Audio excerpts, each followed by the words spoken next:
माझं नाव बबलू चौधरी, ड्रायव्हर संघटना union समजे driver जमलेले आहे। आज हे आमच्या समजा ड्रायव्हर हे काळा कायदा लावलेला आहे। त्याला तहसील कार्यालय समोर माझे 2 नरेश नायनवाड म्हणते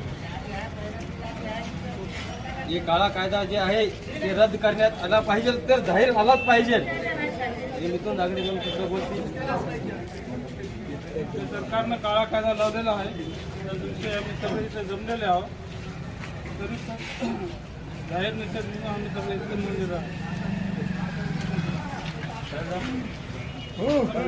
संघटना सगळ्या ड्रायव्हरवर आली आहे की 7 लाख रुपये दंड, 10 वर्ष सजा, त्याच्यामुळे आंदोलन करण्यात आलं। ड्रायव्हर संघटना